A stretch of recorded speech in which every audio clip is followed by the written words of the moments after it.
Hello, good morning everyone. CSMP IAS में आप सभी का स्वागत है। आज हम इंटरनेशनल रिलेशंस करने जा रहे हैं, जो कि सिविल सर्विसेज यूपीएससी का बहुत ही इम्पोर्टेंट एस्पेक्ट है। तो आइए शुरू करते हैं। जैसा कि हम जानते हैं कि आईआर जो सब्जेक्ट है, इसे बच्चे मेंस स्पेसिफिक ज़्यादा समझते हैं। इंटरव्यू में भी इसकी यूटिलिटी ठीक-ठाक है, क्योंकि क्वेश्चंस डायरेक्टली इंटरव्यू के बोर्ड मेंबर्स आपसे पूछ सकते हैं। लेकिन अगर पिछले 2-3 सालों की या मे बी कह सकते हैं फ्रॉम 2023 ऑनवर्ड्स, जो इंटरनेशनल रिलेशंस के क्वेश्चंस हैं जीएस पेपर 1 में हमारे प्रीलिम्स में, वो धीरे-धीरे कहीं न कहीं बढ़ते हुए नज़र आते हैं। तो बेसिकली अगर हम एक रफ एस्टिमेट लें कि इसकी यूटिलिटी है कहाँ पे सबसे ज़्यादा, तो प्रीलिम्स और मेंस दोनों में ही इसकी यूटिलिटी ठीक-ठाक हमें देखने को मिल जाती है। अगर प्रीलिम्स की हम बात करें स्पेसिफिकली, तो कहीं न कहीं 8 से 10 क्वेश्चन के बीच में साल दर साल हमारे पेपर में देखने को मिल जाते हैं कहीं न कहीं। अभी रिसेंट में ही आप 2026 का पेपर उठा के देख लीजिए, आपको मल्टीपल क्वेश्चंस, मल्टीपल डायमेंशंस के क्वेश्चन आईआर से रिलेटेड आपको देखने को मिल जाएँगे। और अगर मेंस की बात करें, तो मेंस में जैसा कि हमें पता है कि जीएस पेपर 2 में हमें आईआर देखने को मिलता है और साथ में 10 मार्कर क्वेश्चन, जो कि फिलहाल अभी यूपीएससी का ट्रेंड चल रहा है हाल-फिलहाल में, अ, जिसमें 10 नंबर के क्वेश्चंस और 15 नंबर के सवाल पूछे जाते हैं, जैसा कि आप सबको पता होगा। 10 क्वेश्चन जो 10 मार्कर वाले क्वेश्चंस हैं, वो लगभग 2, और जो 15 मार्कर वाले क्वेश्चन हैं, वो भी लगभग 2 या 3 के आसपास पूछे जाते हैं। तो रफली हम लोग कह सकते हैं कहीं न कहीं 4 क्वेश्चन्स हमें 4 से 5 क्वेश्चन्स हमें देखने को मेंस में मिल जाते हैं, ठीक है? अगर इसका हम लोग देखा जाए, तो कहीं न कहीं 50 मार्क 50 मार्क हमारा जो जीएस पेपर 2 है, वो कहीं न कहीं आईआर से रिलेटेड होता है। और अगर एसए पेपर की हम बात करें, है ना? एसए पेपर, पहले कई बार होता था कि डायरेक्टली क्वेश्चंस ऐसे में भी पूछ लिए जाते थे विद रिस्पेक्ट टू आईआर, लेकिन अब कुछ कह नहीं सकते, आगे भी हो सकता है सवाल डायरेक्टली आ जाए, है ना? लेकिन अगर सवाल डायरेक्टली नहीं भी आ रहा है ना? तो उस कंडीशन में क्या होगा, ऐसे पेपर में हमें एक नया अप्रोच मिलता है लिखने के लिए, है ना? जैसे कि हमें कई तरीके के डायमेंशंस पुट करने होते हैं पेपर में, है ना? जैसे पॉलिटिकल एस्पेक्ट हो गया, इकोनॉमिक एस्पेक्ट हो गया, तो उसमें एक एस्पेक्ट हम आईआर को भी जोड़ेंगे, तो एक हमारा जो ऐसे का जो बाउंड्री होगी, वो कहीं न कहीं ठीक-ठाक इंक्रीज़ हो जाएगी और वो काफ़ी ऐसे हमारा कॉम्प्रिहेंसिव नज़र आएगा। फाइन?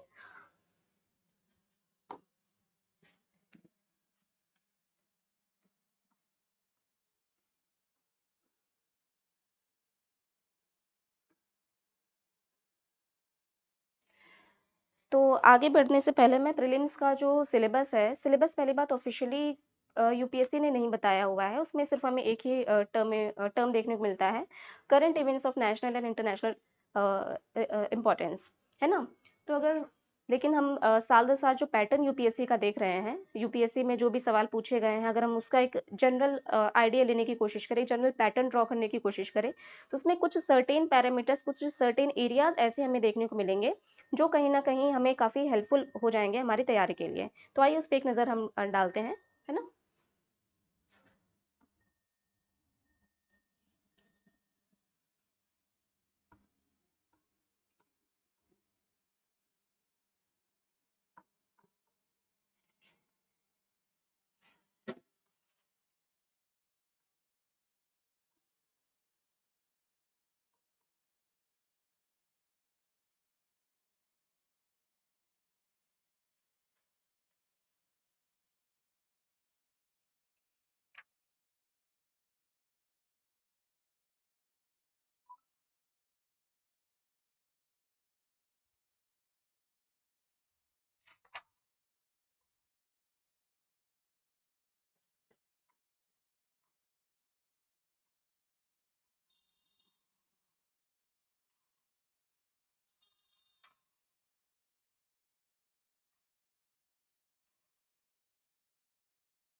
तो जैसा कि आप स्टूडेंट्स देख सकते हैं कि पॉइंट नंबर 1 में मैंने इंटरनेशनल ऑर्गेनाइजेशन मेंशन किया है।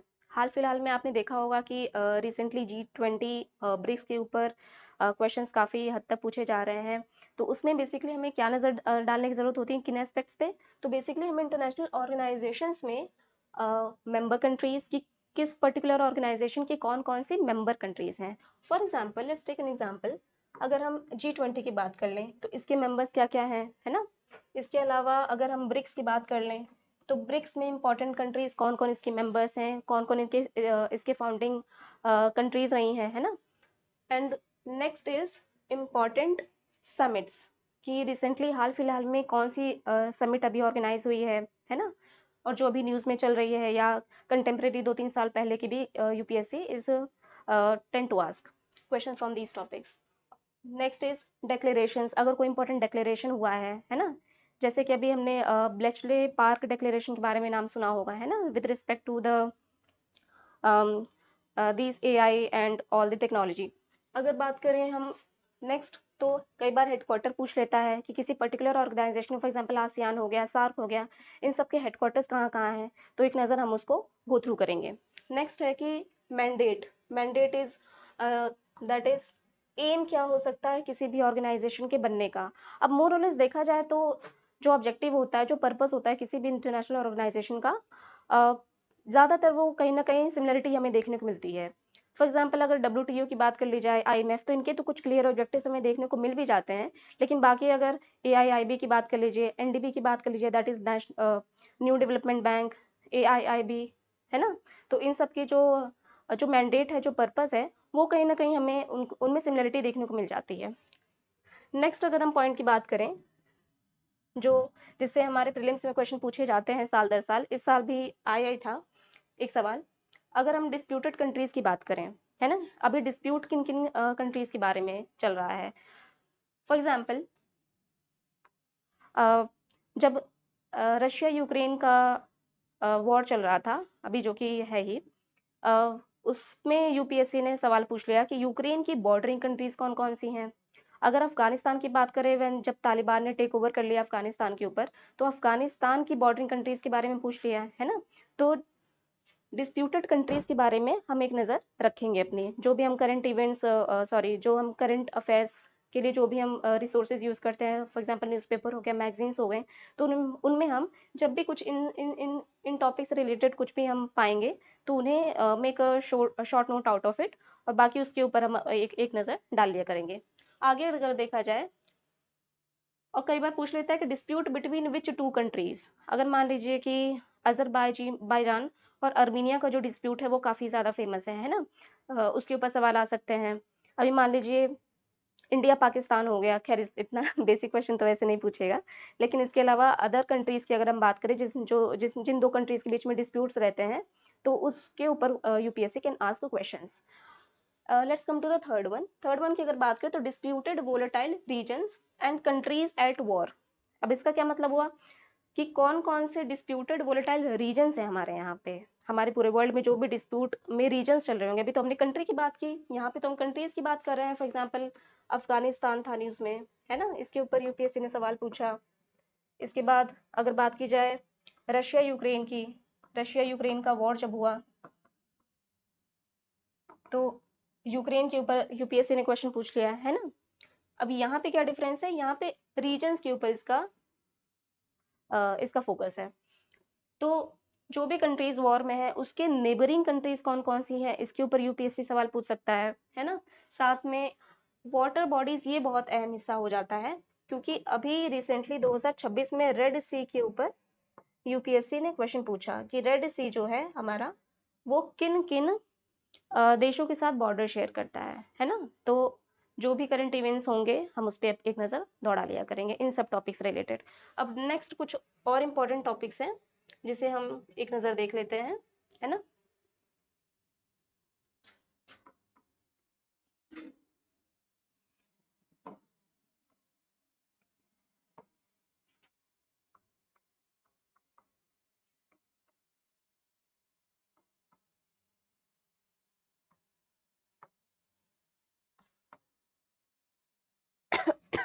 अब इसमें सिटीज़ एंड रीजन्स आ जाते हैं, रीजन्स, और साथ में डिस्प्यूटेड टेरिटरीज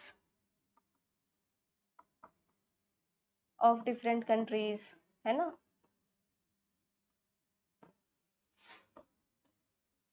बाकी इसके अलावा अगर देखा जाए तो,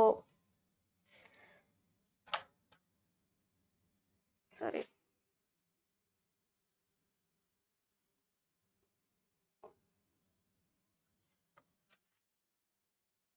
ये हमने डिस्कस कर लिया ऑलरेडी। अब सिटीज़ एंड रीजन्स की बात कर लेते हैं थोड़ा सा।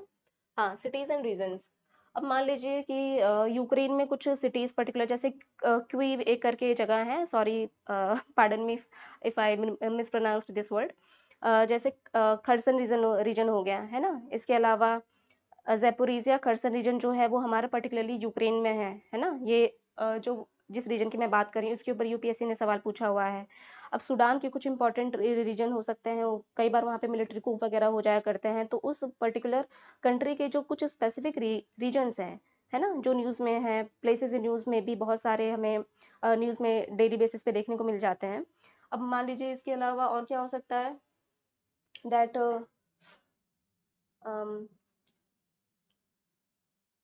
जो काचिन स्टेट ऑफ म्यांमार था, काचिन स्टेट या काचिन रीजन जो है वो म्यांमार का बेसिकली है। इसके ऊपर यूपीएससी ने सवाल पूछ रखा है ऑलरेडी, है ना। बाकी अगर मैं बात करूँ वाटर बॉडीज़ की, जैसे मैंने अभी आपको बताया प्रीवियस स्लाइड में कि, है ना, वाटर बॉडीज़ में, अब वाटर बॉडीज़ में और इम्पोर्टेंट क्या क्या बॉडीज़ हो सकती हैं, एक नज़र उस पर डाल देते हैं। जैसे कि हम देख सकते हैं प्रीवियस क्वेश्चन उठा के अगर आप देख लीजिए बेसिकली, तो उसमें हमें मेडिटेरेनियन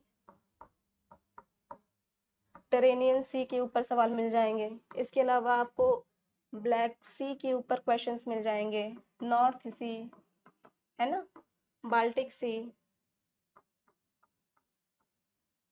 इसके अलावा जो भी वाटर बॉडीज न्यूज़ में हैं उनकी जो बॉर्डरिंग कंट्रीज हैं उस पे हमारा थोड़ा ज़्यादा फोकस रहने वाला है as far as prelims is concerned of UPSC. Fine. अगर हम बात करते हैं मेंस सिलेबस की, let's talk about mains.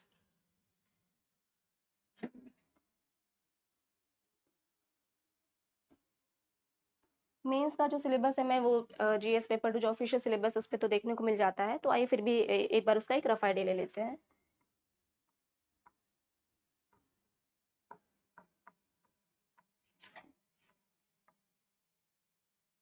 India and it's neighbouring countries. अब इंडिया के आसपास के जो भी नेबरिंग कंट्रीज हैं, अ, नेपाल, भूटान, है ना, Bangladesh,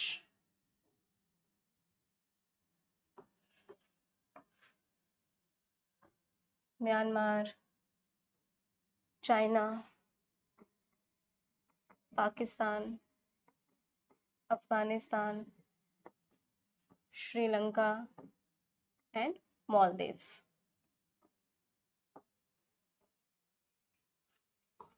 Second is the bilateral, regional,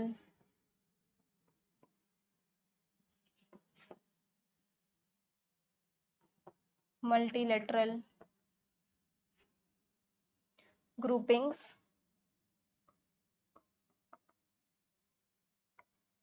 treaties, agreements, है ना। अग्रीमेंट्स के साथ साथ इंडिया जिसका पार्ट है और इंडिया जिसका पार्ट नहीं भी है, दोनों ही हमारे लिए इक्वली इंपॉर्टेंट हो जाते हैं।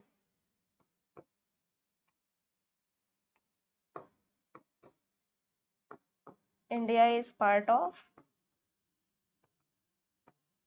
एंड नॉट पार्ट ऑफ, और साथ में देयर इम्पैक्ट ऑन इंडिया।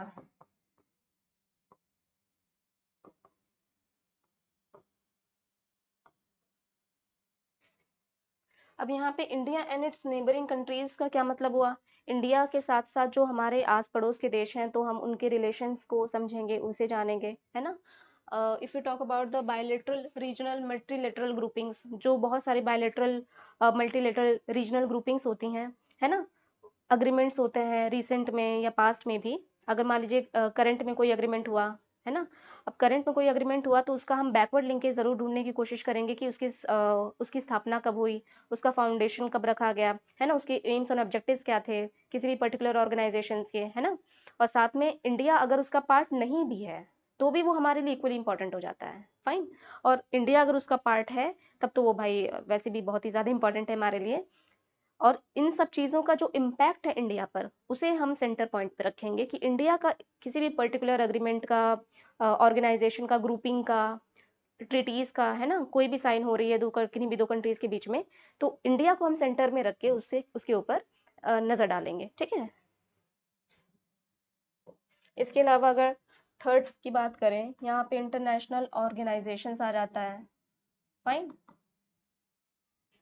अब इंटरनेशनल ऑर्गेनाइज़ेशन में भी कुछ इम्पोर्टेंट टॉपिक्स हैं जिसे हमें थॉरली कवर करना होगा। पहले तो उसका मैंडेट क्या है, मैंडेट, एम और ऑब्जेक्टिव, उसका पर्पस क्या रहा है, किसी भी इंटरनेशनल ऑर्गेनाइजेशन के पीछे का कारण क्या रहा है।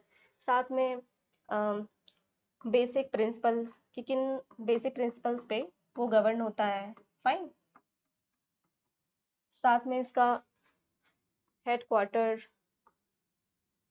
इट्स इम्पैक्ट ऑन इंडिया,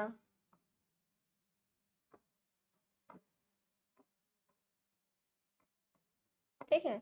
ये सारी चीज़ें हम कंसिडर करेंगे और साथ में आगे टॉपिक्स को कवर करेंगे इसी दिशा में। Last but not the least, यहाँ हम इंडियन डायस्पोरा की बात कर रहे हैं। अब जैसा कि हमें पता है कि a major chunk of India population, Bharat की पॉपुलेशन का एक जो अहम हिस्सा है वो कई सारे दूसरे देशों में जाके काम करता है और उसके थ्रू जो रेमिटांसेस हमारे यहाँ पे भेजता है, ये कहीं ना कहीं बहुत ही बड़ा रोल प्ले करता है। That's why we also take a look here, that is Indian diaspora, fine.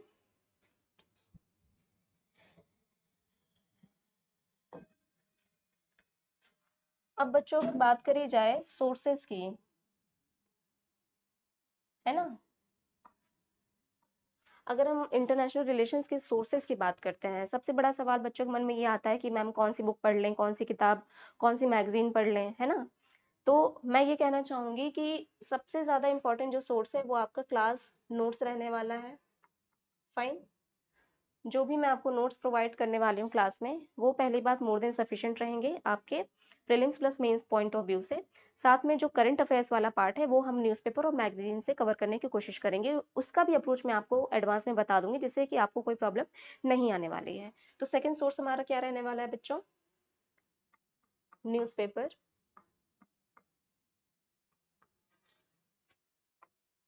और तीसरा है मैगज़ीन्स, ठीक है? अगर न्यूज़पेपर की बात करें, बहुत सारे बच्चों के मन में सवाल आता है कि मैम कितने न्यूज़पेपर पढ़ने हैं, 1, 2, 3। कई के बच्चे तो ऐसे होते हैं, वो यही परेशान रह जाते हैं कि न्यूज़पेपर किस तरीके से हमें कवर करना है। तो बेसिकली बच्चों आप ये बात ध्यान में रखिए कि कोई एक पेपर आप उठाइए, आइदर इंग्लिश मीडियम में अगर आप हैं तो either it is Indian express या द हिंदू, है ना? दोनों में से कोई एक पेपर आप उठा के उसको थॉरली कवर करिए। थॉरली मतलब कि ये नहीं कि बस ऊपर-ऊपर से हमने एक नज़र दौड़ा ली, अच्छे से देखा भी नहीं, कोई भी इश्यू हो रहा है इंटरनेशनल लेवल पे उसे हमने समझा ही नहीं, है ना? बाकी अदर मेंस के पेपर के लिए भी न्यूज़पेपर बहुत ही ज़्यादा इम्पोर्टेंट हो जाता है, but with respect to IR, क्योंकि आईआर हम जानते हैं कि बहुत ही डायनेमिक सब्जेक्ट में से आता है, तो इसके लिए हमें करंट से और बैकग्राउंड से बहुत ही ज़्यादा लिंकेज रखना पड़ता है और वो लिंकेज आपको तब समझ में आएगा, है ना? जब आप न्यूज़पेपर पे अपनी नज़र, अपनी पकड़ थोड़ी मज़बूत रखेंगे। तो any good newspaper of your choice, any newspaper, सिर्फ एक होना चाहिए पहली बात तो, उसको आप थॉरली कवर करने की कोशिश करें, थॉरली। उस कोई भी इश्यू हो रहा है आप उसको पढ़ें, उसके रीजन, अभी कोई डिस्प्यूटेड रीजन आ गया, जैसे कि मैंने आपको बताया था, है ना? बहुत सारे कंट्रीज़ में डिस्प्यूट चल रहा है, वॉर हो रही है ना? इन सब चीज़ों पे आप नज़र डालते रहिएगा। बाकी अगर हम मैगज़ीन की बात करें, तो मैगज़ीन मैं ये कहूँगी कि ये कोई बहुत ही प्राइमरी सोर्स में नहीं आएगा। बट हाँ, ये इम्पोर्टेंट इसलिए हो जाता है कि मान लीजिए अभी न्यूज़पेपर आप पढ़ रहे हैं। हाँ, ये न्यूज़पेपर का सब्स्टिट्यूट तो बिल्कुल नहीं होने वाला है। ये आप याद रखिएगा। Newspaper will be the primary source throughout your whole preparation of UPSC, fine. अब मैगज़ीन की यूटिलिटी यहाँ हो जाती है कि मान लीजिए पूरे महीने के बेसिस पे आपको एक जो सिनॉप्सिस कुछ टॉपिक्स के ऊपर आपको अदर एस्पेक्ट्स की में जानकारी चाहिए, तो वो डिफरेंट कोचिंग इंस्टीट्यूट वाले उस हिसाब से तैयार करते हैं, तो उसके ऊपर आप नज़र डाल सकते हैं। लेकिन आफ्टर रीडिंग द न्यूज़पेपर, अगर आप डायरेक्टली मैगज़ीन पे जंप कर जाएँगे, तो आपको पहली बात कोई लिंक समझ में नहीं आएगा, बैकग्राउंड में क्या चल रहा है। डेली बेसिस पे अगर मान लीजिए अभी रिसेंट में ईरान-इज़राइल वॉर जो हो रही थी, है ना? अभी तो ख़ैर एमओयू साइन हो गया है साथ में, लेकिन आप इन सब चीज़ों से अगर रूबरू नहीं हैं कि अभी बैकग्राउंड में चल क्या रहा था और directly you just jump to the magazine part, तो आपको वो चीज़ें समझ में नहीं आएँगी कहीं न कहीं कि आखिर ये हो क्यों रहा है, कैसे हो रहा है। लेकिन अगर आप न्यूज़पेपर पे अपनी पकड़ मज़बूत रखते हैं, है ना? न्यूज़पेपर पे आप अपनी आय रखते हैं, तो वहाँ पे कहीं न कहीं आपके लिए बहुत ही चीज़ें सिम्प्लीफाइड हो जाएँगी। अब यहाँ पे मैं थोड़ा-सा वर्ल्ड मैपिंग की बात करूँगी।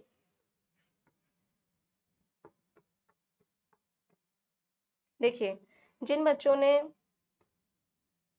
ज्योग्राफी पढ़ रखी है ना? वर्ल्ड ज्योग्राफी पढ़ा हुआ है और मैपिंग का उनको ठीक-ठाक आइडिया है, वो कहीं न कहीं एज पे रहेंगे as far as prelims is concerned और as far as UPSC is concerned. ऐसा मैं क्यों बोली, इसके पीछे रीज़न है।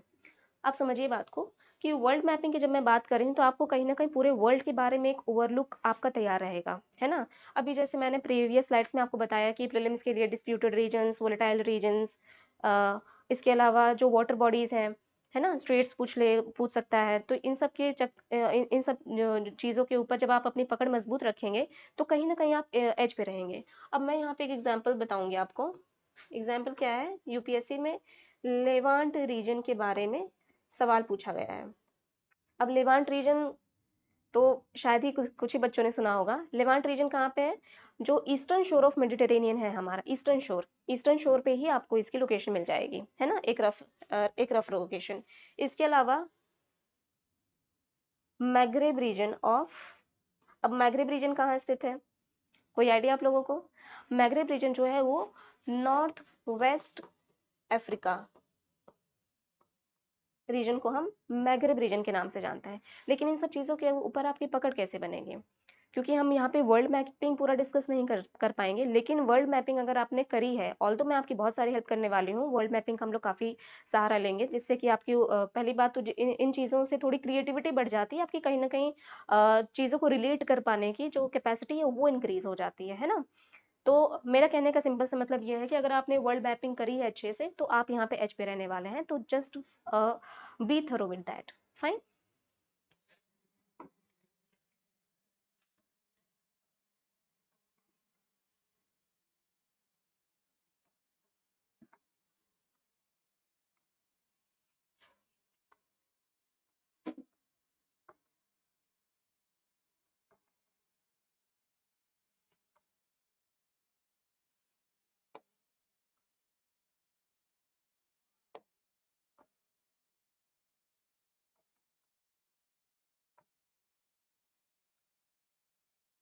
अब बच्चों आइए बात कर लेते हैं कुछ इंपॉर्टेंट बेसिक कॉन्सेप्ट्स की with respect to international relations. तो सबसे पहले हम ये जानने और समझने की कोशिश करते हैं कि इंटरनेशनल रिलेशंस होता क्या है? What is international relations? Any idea?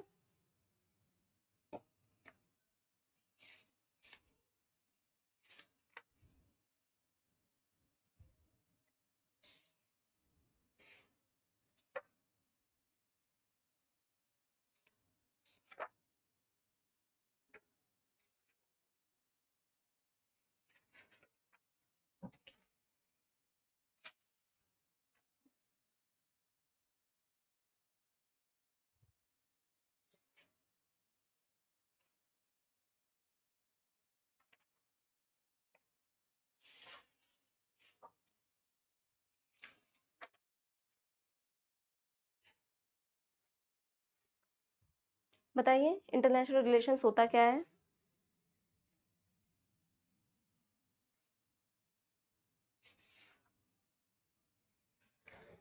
आइए इसे आसान भाषा में, आसान शब्दों में समझते हैं कि the study of relation between the countries, the study of relations between the countries. इसका क्या मतलब हुआ कि फॉर एग्जांपल इंडिया का रिलेशन यूएस के साथ, इंडिया का रिलेशन चाइना के साथ, इंडिया का relation Nepal and XYZ countries के साथ किस तरीके से है ना, उस स्टडी को हम इंटरनेशनल रिलेशंस कहते हैं। अब दूसरा बहुत ही इंपॉर्टेंट टर्म क्या है आईआर से रिलेटेड, नेशन एंड स्टेट। बताइए बच्चों, नेशन और स्टेट क्या होता है, एनी आइडिया? अब ये जो स्टेट मैंने यहाँ पे लिखा हुआ है, इसका मतलब राज्य नहीं है, पहली बात। राज्य जो कि हम यूपी बिहार क्या नाम है झारखंड से एसोसिएट करते हैं, यहाँ उसका ये मतलब नहीं है। नेशन का अगर हिंदी ट्रांसलेशन अगर हम देखें तो वो राष्ट्र होता है।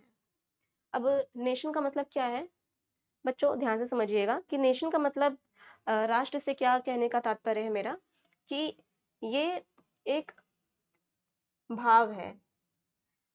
अब जैसे फॉर एग्जांपल के तौर पे देख लीजिए कि अगर मैं बात कर रही हूँ मैं बेसिकली यूपी का एग्जांपल ले लीजिए कि यूपी एक पर्टिकुलर रीजन है ना?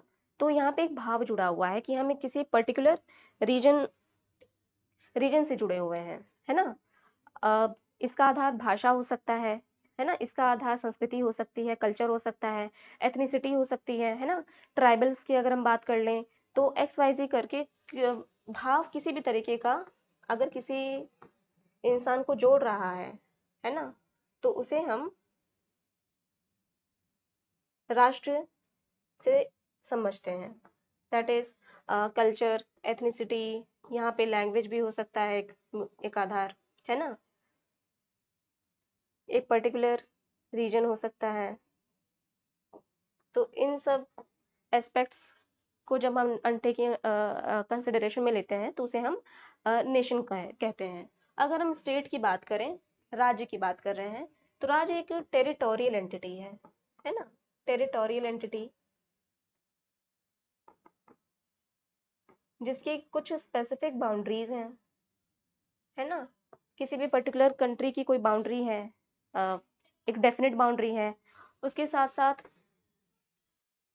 गवर्नमेंट, सॉवरेनिटी, है ना? और इसके अलावा पॉपुलेशन।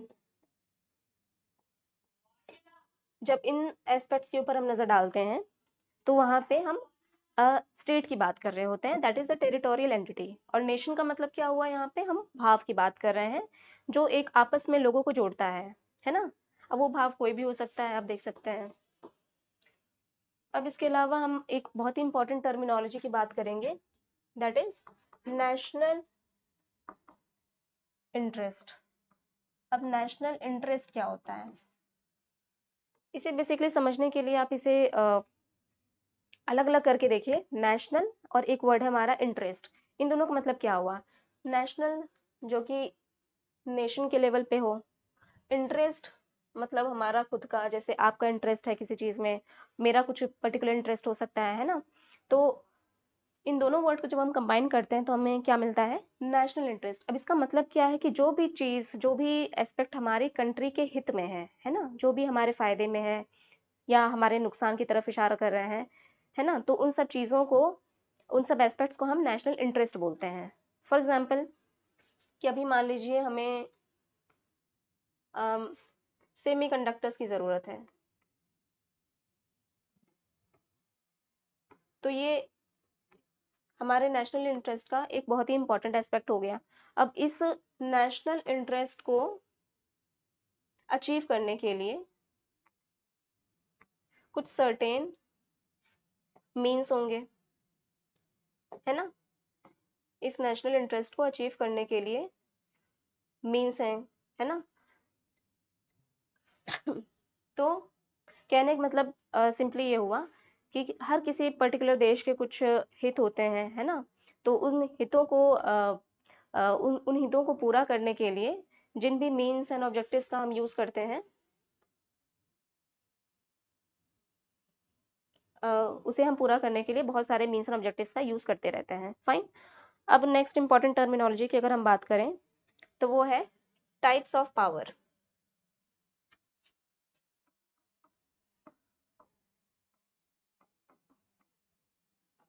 Types of power. अब पावर का क्या मतलब होता है बच्चों? What does it mean by what do you mean by power? Power कि मान लीजिए अगर यहाँ पे एग्जाम्पल के थ्रू समझते हैं कि पावर होता क्या है। That is coercion.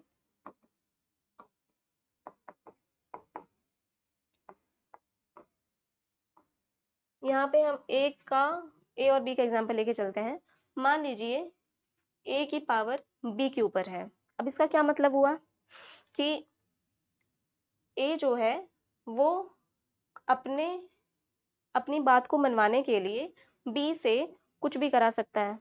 Anything what ever A wants, चाहे इसकी सहमति हो चाहे ना हो। इसका क्या मतलब हुआ कि ए की पावर का बी के ऊपर होने का सीधा सा मतलब ये है कि बी की सहमति रहे चाहे ना रहे उसके बावजूद भी ए अपनी चीज़ें मनवाने के लिए कुछ भी कर सकता है। फाइन।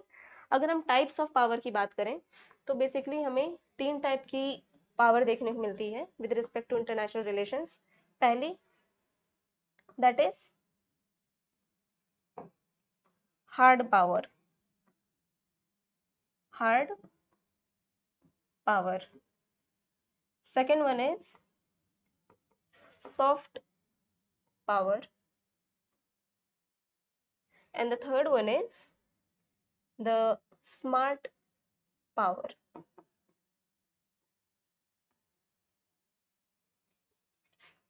अगर बच्चों हार्ड पावर की हम बात कर रहे हैं तो हार्ड पावर से आप क्या समझते हैं?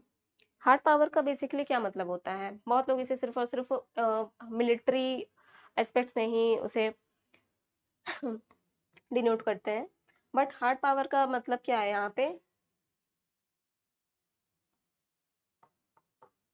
मिलिट्री तो है ही, मिलिट्री पावर, साथ ही साथ इकोनॉमिक पावर, इसके अलावा कोर्जन। जहाँ पे भी इन चीज़ों का हम यूज़ करते हैं that is military, economic, economic power, that is add.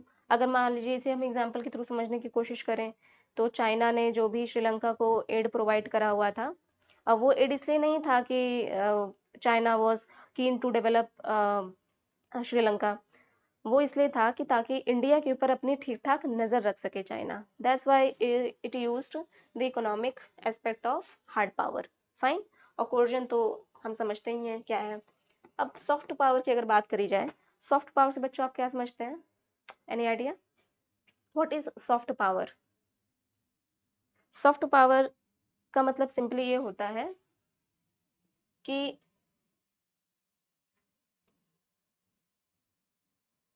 Soft power का मतलब क्या होता है?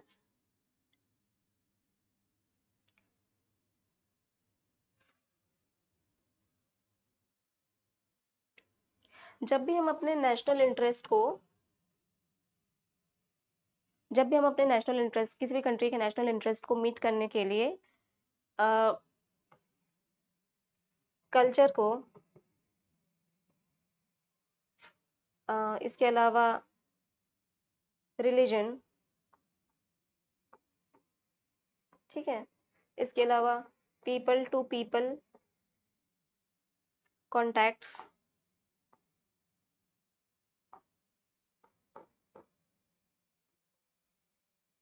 है ना, इसके अलावा मान लीजिए टूरिज्म, cuisine,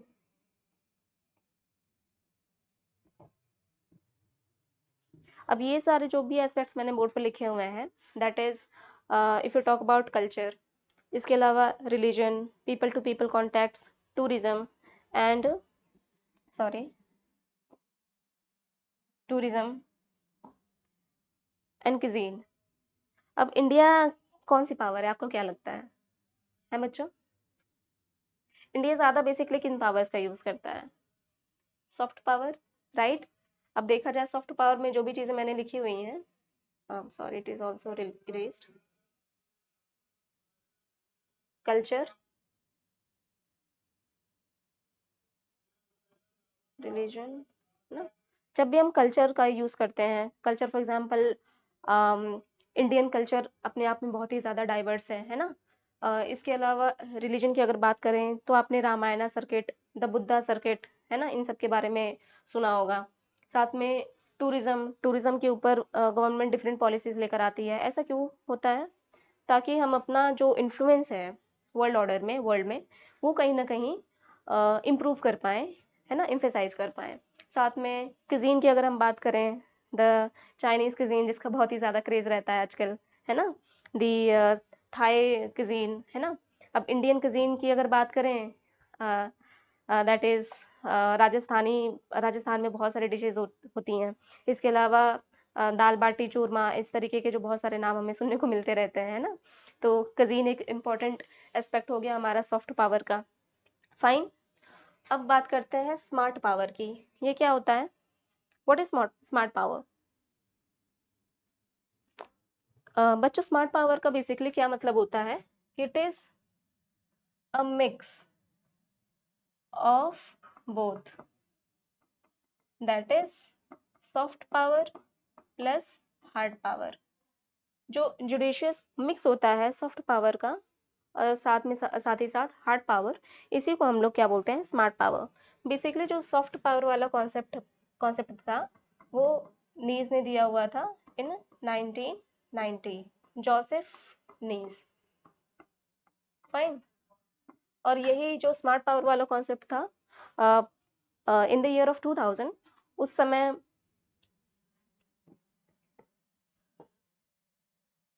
इन्हीं को लगा होगा कि सिर्फ और सिर्फ सॉफ्ट पावर से काम नहीं चल रहा है, तो लाओ जुडिशियस मिक्स दोनों का करा के देखा जाए।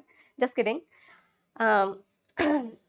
तो यहाँ तक बच्चों आपको समझ में आ गया कि what is the types of power, जिसमें हमने हार्ड पावर की बात करी, साथ ही साथ सॉफ्ट पावर की बात की, उसके बाद हमने स्मार्ट पावर की बात की, है ना। अब आइए नेक्स्ट कुछ इंपॉर्टेंट टर्म्स को समझते हैं, है ना।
अब बच्चों यहाँ पे हम स्कूल ऑफ थॉट के बारे में बात करने जा रहे हैं इंटरनेशनल रिलेशंस में।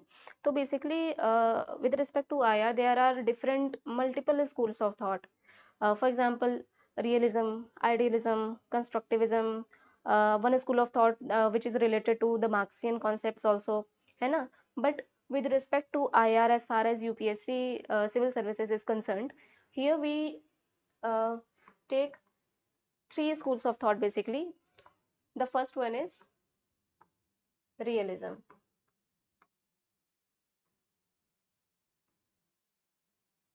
अब बच्चों रियलिज्म का क्या मतलब होता है? कोई आइडिया?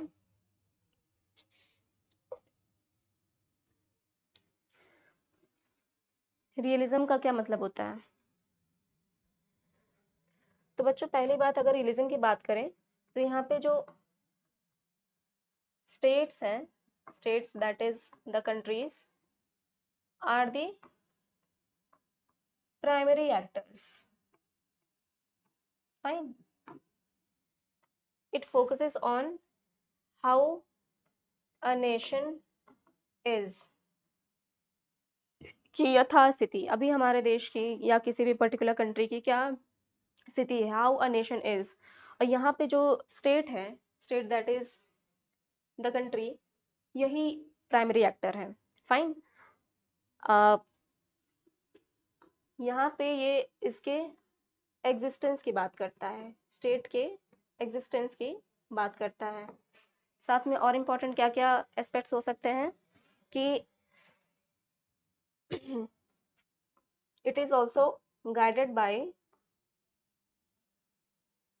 नेशनल इंटरेस्ट, कि जो भी किसी भी कंट्री के हित में है चीज़ें, उसको पूरा करने के लिए ही देश काम करेगा आगे, with the use of the diplomacy, with the use of agreements, with the use of treatises, है ना। तो basically the the school this school of thought is guided by it's national interest. Fine. और एक और important इसका aspect ये भी है कि ये वर्ल्ड ऑर्डर को क्या मानता है, एक एनार्किक सिचुएशन में मानता है। What do you mean by the term anarchy? What do you mean by the term anarchy? Anarchy,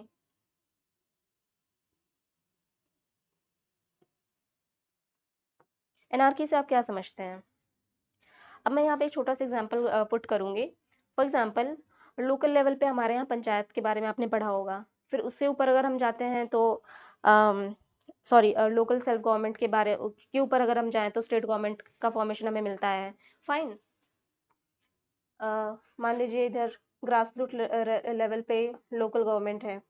fine. इसके ऊपर स्टेट गवर्नमेंट्स हैं। इसके ऊपर अगर हम जाएँ तो सेंट्रल गवर्नमेंट है। अब इतने इतने लेवल्स पे गवर्नमेंट हमने क्यों बनाई हुई है? इस ये 3 टियर स्ट्रक्चर हम क्यों फॉलो करते हैं? लॉ एंड ऑर्डर को मेंटेन करने के लिए, अपने कंट्री की यूनिटी, इंटीग्रिटी, पीस, स्टेबिलिटी को मेंटेन करने के लिए, ताकि कोई भी इंसान अपने मन से कुछ भी ना करे। लॉ एंड ऑर्डर का मतलब उसका असल यूज़ क्या है? अगर आसान भाषा में हम इसे समझें, लॉज़ क्यों बनाए जाते हैं? To maintain peace in the society, to maintain stability in the society. तो ये जो हायरार्की हमें देखने को मिल रही है 3 टियर में, है ना? तो ये कहीं न कहीं to ensure peace, stability etcetera in a region. अब ये तो हमने एक अपने देश की बात कर ली, इंडिया की बात कर ली। फाइन। लेकिन इंडिया के बाहर क्या? जो भी वर्ल्ड है, सॉरी, जो भी वर्ल्ड के डिफरेंट डिफरेंट कंट्रीज़ हैं, उनके अंडर में तो बहुत सारे, कोई प्रेसिडेंशियल ऑर्डर फॉलो करता है, कोई parliamentary system of government follow करता है। लेकिन जहाँ पे किसी भी देश की सीमा समाप्त हो रही है, उसके बाहर क्या है ऑर्डर? उन ऑर्डर्स को उस हमें कोई हायरार्की तो देखने को ऐसा सच मिलती नहीं है। अब इस कंडीशन में क्या हो सकता है? इस कंडीशन में माइट इज़ राइट की कंडीशन प्रिवेल कर जाती है। माइट इज़ राइट का मतलब क्या होता है कि मत्स्य राज,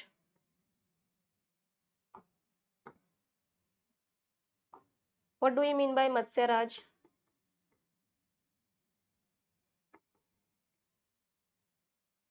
मत्स्य राज का मतलब क्या होता है? माइट इज राइट, है ना। मत्स्य राज में basically the bigger fish eating the smaller fish,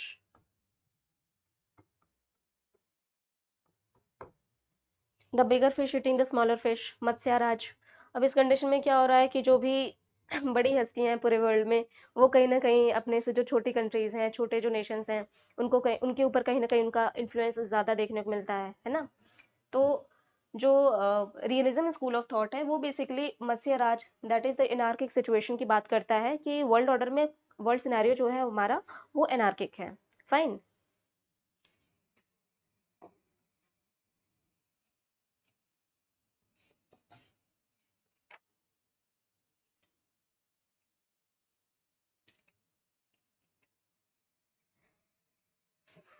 और रियलिज्म में सबसे इम्पोर्टेंट चीज़ बच्चों क्या देखने को मिलती है? रियलिज्म में one of the very important aspect क्या है? Power. To gain the maximum power or to increase a country's respective power, इसके ऊपर बेसिकली इस स्कूल ऑफ थॉट का फोकस रहता है, ज़्यादातर हमें ये देखने को मिलता है। अब अगर दूसरे स्कूल ऑफ थॉट की हम बात करते हैं, ये है क्या? आइडियलिज्म। आइडियलिज्म का बच्चों क्या मतलब होता है? Ideal, idealism, any idea? तो आइडियलिज्म का मतलब क्या होता है कि how a nation should B.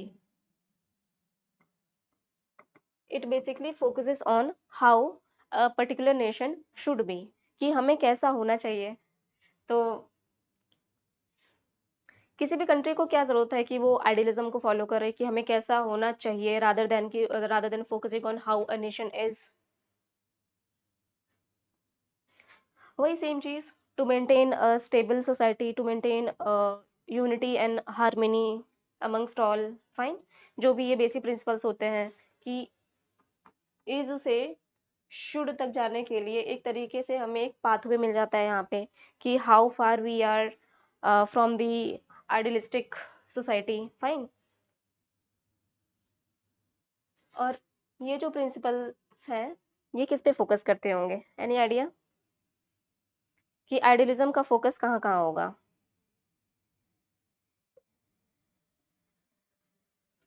It basically focus on the morality, international laws, treaties,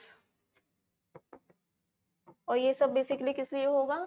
to achieve a larger objective, कि how a nation should be, है ना, how the world should be. Fine. Let's come to the third one. अगर तीसरे की बात करें, third school of thought, that is liberalism.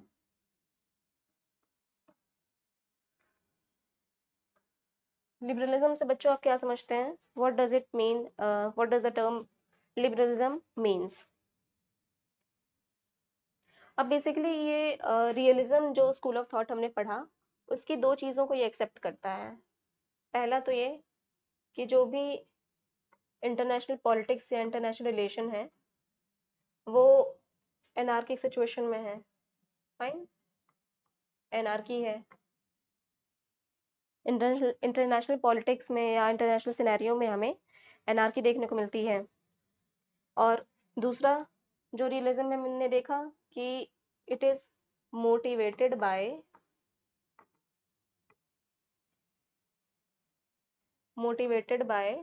National interest.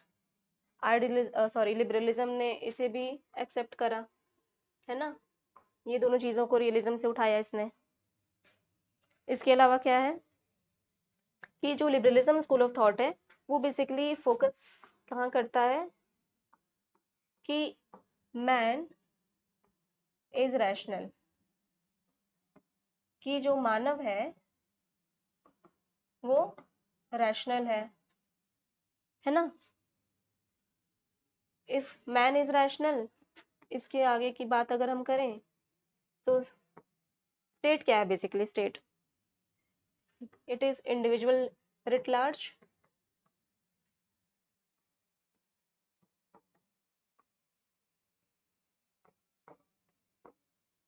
है ना। अगर मैन रैशनल है, तो अगर हायर लेवल पे देखा जाए तो स्टेट भी हमारा रैशनल हुआ। फाइन।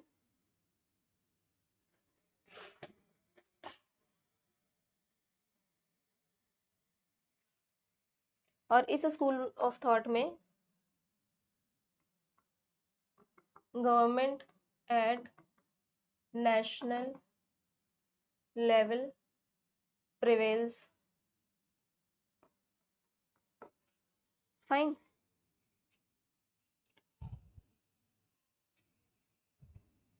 अब मैन रैशनल है, स्टेट क्या है? Individual writ large. तो जो क्या नाम है, पूरे देश के नागरिक होंगे वो भी कहीं ना कहीं रैशनल हैं। और इस रैशनैलिटी के बिहाफ पे the formation of government at national level के ऊपर प्रिवेल करा, है ना। अब इसी रैशनैलिटी के ही बेसिस पे इंटरनेशनल लेवल पे हम एक ऐसी बॉडी की डिमांड करते हैं, हम ऐसी बॉडी के फॉर्मेशन की बात करते हैं कि अ, कि जिससे ज़्यादा से ज़्यादा यूनिटी, इंटीग्रिटी, वॉर नहीं, पीस, है ना, इन सारी चीज़ों को एस्टेब्लिश किया जा सके। अब यहाँ पे एग्जांपल हम ले सकते हैं लीग ऑफ नेशन, जो कि बाद में क्या हो गया, यूनाइटेड नेशंस। अब लीग ऑफ नेशन बना ही क्यों, बना ही इस बेसिस पे था, वर्ल्ड ऑर्डर जो भी हमारा ध्वस्त हो चुका था, पूरे तरीके से डिस्ट्रक्शन की तरफ हम बढ़ते जा रहे थे, तो उसे कहीं ना कहीं कंट्रोल करने के लिए, उसे उन देशों को उस मिजरेबल कंडीशन से बाहर निकालने के लिए लीग ऑफ नेशन का निर्माण कराया गया। फाइन, एट इंटरनेशनल लेवल, ये इंटरनेशनल लेवल की बॉडी है ना, जो पीस और हार्मनी को मेंटेन करती है, जिसको लेटर यूनाइटेड नेशंस में जाके चेंज कर दिया गया। फाइन, तो ये था हमारा school of thought, different different, that is realism, idealism and the liberalism. Fine, अब यहाँ पे हम बात करने वाले हैं डिप्लोमेसी की। डिप्लोमेसी जो टर्म हम इंटरनेशनल रिलेशंस में डे टू डे सुनते आते रहते हैं, तो there are certain types of diplomacy. The first type of diplomacy is track one diplomacy. Track one diplomacy. बच्चों, स्टूडेंट्स, ट्रैक वन डिप्लोमेसी क्या होता है? What is track one diplomacy? Basically track one diplomacy में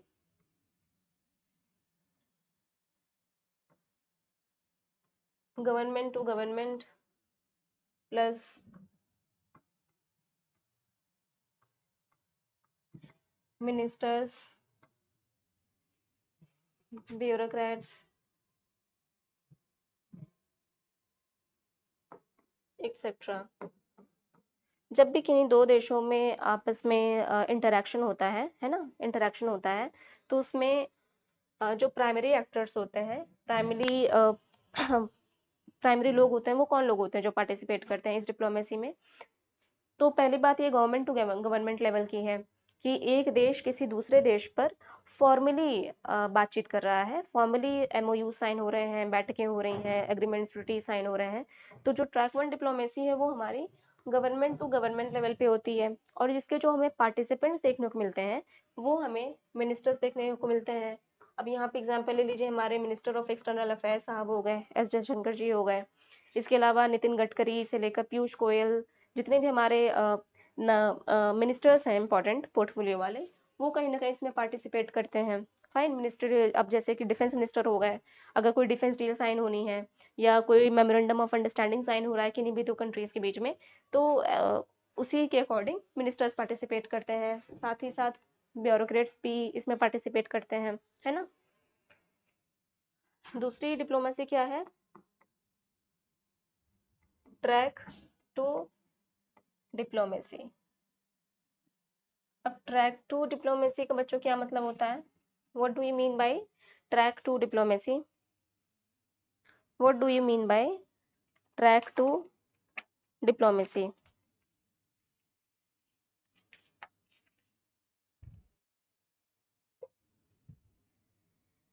तो basically it takes place, the track two diplomacy takes place at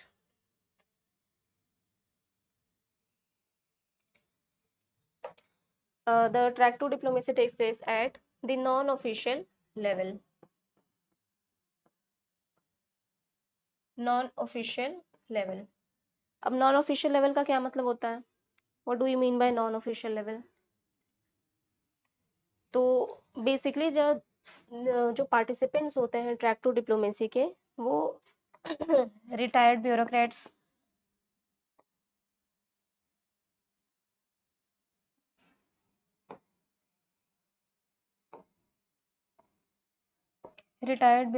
हो गए, है ना, साथ में एकेडमिक एक्सपर्ट्स,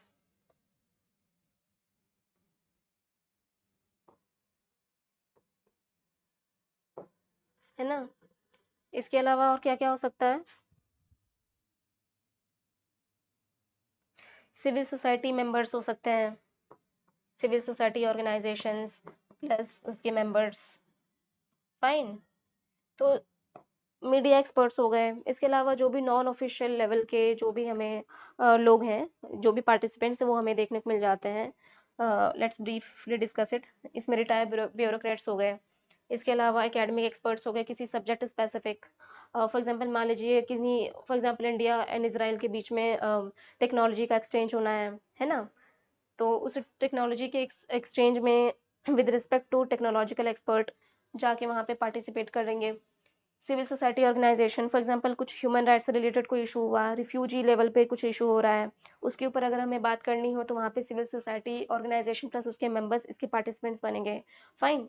अगर हम ट्रैक नेक्स्ट टाइप की बात करें, third type of diplomacy, that is track 3 diplomacy. अब ट्रैक 3 डिप्लोमेसी के पार्टिसिपेंट्स कौन कौन होंगे, क्या हो सकता है? एनी आइडिया, बताएं आप लोग। यहाँ जो बच्चों हमने ट्रैक 2 डिप्लोमेसी की बात करी, अब गवर्नमेंट टू गवर्नमेंट और स्टेट टू स्टेट में तो आप जानते ही होंगे, है ना? स्टेट टू स्टेट जैसा कि हम जानते हैं कि कंट्री टू कंट्री लेवल पे इसका पार्टिसिपेशन होता है। अब ट्रैक 2 डिप्लोमेसी की अगर अब हम बात करें तो one of the very famous example is Neemrana dialogue. Neemrana dialogue one of the very good example of track 2 diplomacy. अब ये किस लिए बनाया गया था, एनी आइडिया? निमराना डायलॉग किस लिए हुआ था? It was basically held between India and Pakistan first of all. India plus Pakistan इस डायलॉग में थे टू इंश्योर पीस, वही सेम इश्यूज, हार्मनी मेंटेन करने के लिए दोनों कंट्रीज में, टेररिज्म को काउंटर करने के लिए बेसिकली निमराना डायलॉग हुआ था। अब हम बात कर रहे थे ट्रैक 3 डिप्लोमेसी की। अब ट्रैक 3 डिप्लोमेसी बेसिकली बच्चों पीपल टू पीपल लेवल पे होती है। अब पीपल टू पीपल लेवल में क्या हो सकता है? What do you mean by people to people level? People to people level में यहाँ पे स्टूडेंट एक्सचेंज प्रोग्राम हो सकता है ना? कल्चरल एक्सचेंज प्रोग्राम,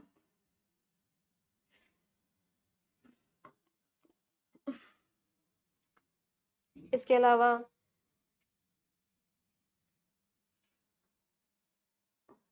कुछ एम्प्लॉयमेंट जनरेशन से रिलेटेड।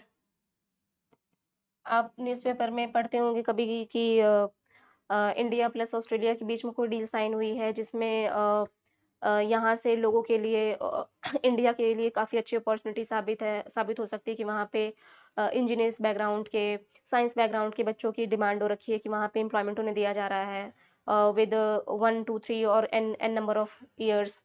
कुछ उसमें एग्जाम्पशंस भी कंट्रीज प्रोवाइड करती हैं, है ना? तो ट्रैक 3 डिप्लोमेसी में basically people to people basically participants होते हैं, है ना? इसमें हमने स्टूडेंट एक्सचेंज प्रोग्राम देख लिए, कल्चरल एक्सचेंज प्रोग्राम्स, है ना? और साथ में एम्प्लॉयमेंट जनरेशन से रिलेटेड कुछ प्रोग्राम्स जो भी होते हैं conduct between any of the two countries या more than that, that is what is known as track 3 diplomacy.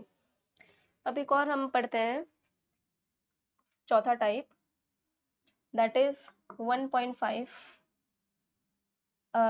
Sorry, it is track 1.5 diplomacy. Track 1.5 diplomacy, इसका क्या मतलब होता है? Track 1.5 diplomacy, it is basically the amalgamation, it is basically an amalgamation of track 1 plus track 2 diplomacy. Basically बच्चों ये amalgamation होता है, concoction होता है between the track 1 and the track 2 diplomacy, है ना? अब इसके पार्टिसिपेंट्स कौन होंगे? अगर पार्टिसिपेंट्स की बात करें तो द मिनिस्टर्स, साथ में ब्यूरोक्रेट्स, यहाँ पे सर्विंग प्लस रिटायर्ड दोनों ही में देखने को मिल जाएंगे। Retired from the track 2 diplomacy and the serving bureaucrats of the track 1 diplomacy plus the academic experts, है ना, etc. These are the basically more or less the participants of the track 1.5 diplomacy, है ना? And another one is the fifth type is back channel diplomacy. What do you mean by back channel diplomacy, बच्चे? What do you mean by back channel diplomacy? What do you mean by it? है ना?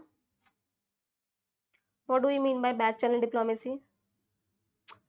Back channel diplomacy, first of all, it is outside the media glares. That is the diplomacy between any of the two countries or more than that, जो कि media glare से बाहर हो, है ना? कई बार ऐसा क्या होता है कि नेशनल सिक्योरिटी का जब मामला होता है किन्हीं भी दो कंट्रीज़ के बीच में, या मे बी दो कंट्रीज़, अगर मान लीजिए Iran and Israel, they both were they both were basically in the war for a very long period of time. For example, Russia Ukraine की बात कर ले जाए, अफगानिस्तान की बात कर ले जाए, है ना? तो जो भी कंट्रीज वॉर पे हैं आपस में, अब उनके बीच में कोई डील साइन होनी है, पीस डील साइन होनी है, तो नेशनल सिक्योरिटी को मद्देनज़र रखते हुए बैक चैनल डिप्लोमेसी का बेसिकली यूज़ होता है, ताकि मीडिया नोन अननोन फैक्ट्स का यूज़ प्लस मिसयूज़ दोनों ही करने की उसके पास क्षमता है, कैपेसिटी, जैसा कि हम जानते हैं।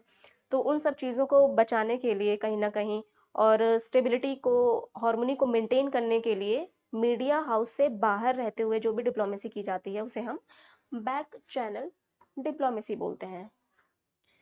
Another diplomacy is public diplomacy.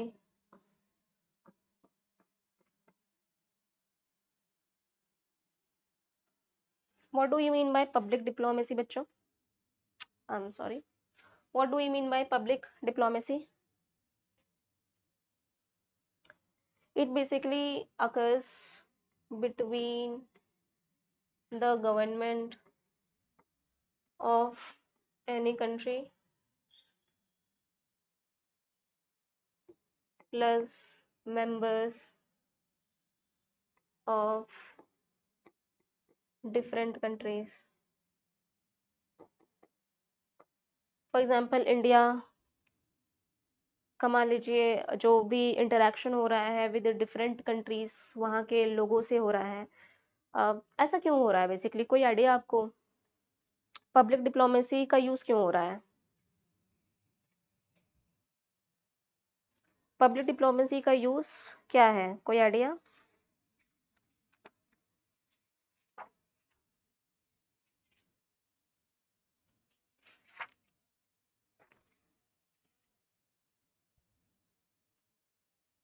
Public diplomacy का जो यूज़ है वो basically to gain favourable public opinion.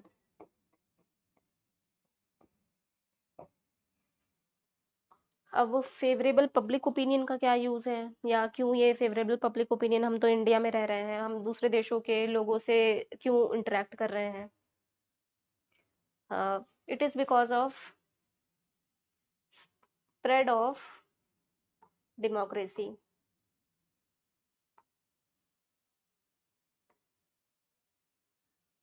जिस तरीके से डेमोक्रेसी का जो आइडिया है वो पिछले कई दशकों से, उसके भी पहले से हमें डेमोक्रेसी का जो उत्थान है वो डे बाय डे उस और ही अच्छे से मतलब इंक्रीज़ होते हुए दिखाई दे रहा है। तो जो स्प्रेड हो रहा है डेमोक्रेसी का कहीं न कहीं, वो पब्लिक डिप्लोमेसी के पीछे का बेसिक रीज़न है ना? अब one of the diplomacy is the multiple track diplomacy. What is multiple track diplomacy बच्चों? What is multiple track diplomacy? Uh, Basically, the multiple track diplomacy is the amalgamation of all the tracks. अब इसके stake holders कौन होंगे? Stake holders इसके कौन कौन से होंगे और द पार्टिसिपेंट्स? यहाँ पे हमें it is occurring between the ministers plus bureaucrats plus academic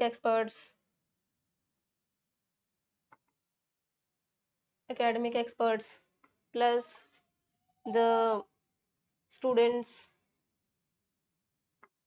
तो एटसेट्रा जो भी हमने अभी तक different levels of different tracks of diplomacy पढ़े, इसमें basically the it is the amalgamation of all the types of diplomacy.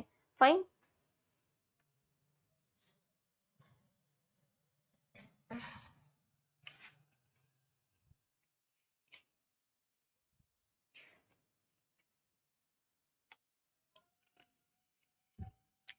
One of the very important term is state actors in international relations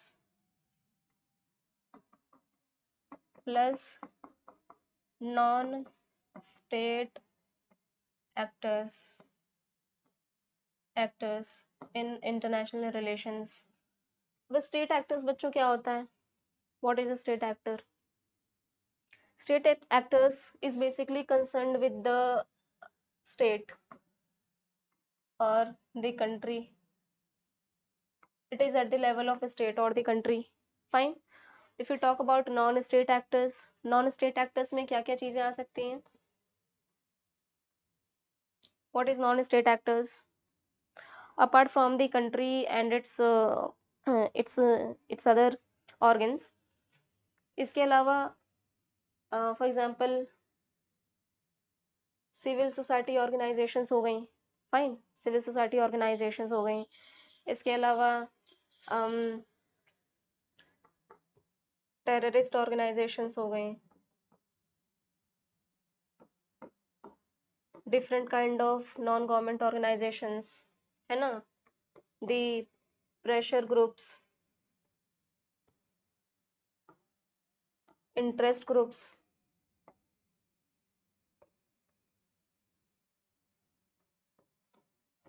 etcetera, है ना।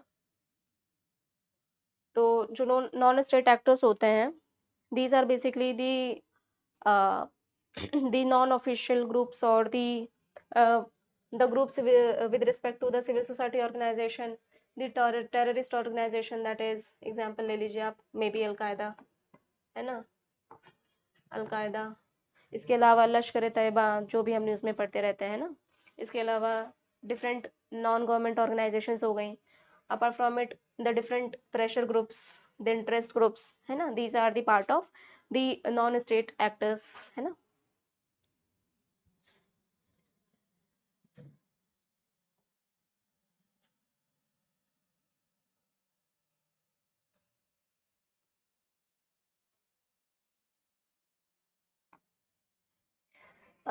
तो आइए यहीं पे हम conclude करते हैं। आई होप सो बच्चों आपको इंटरनेशनल रिलेशंस समझ में आया होगा।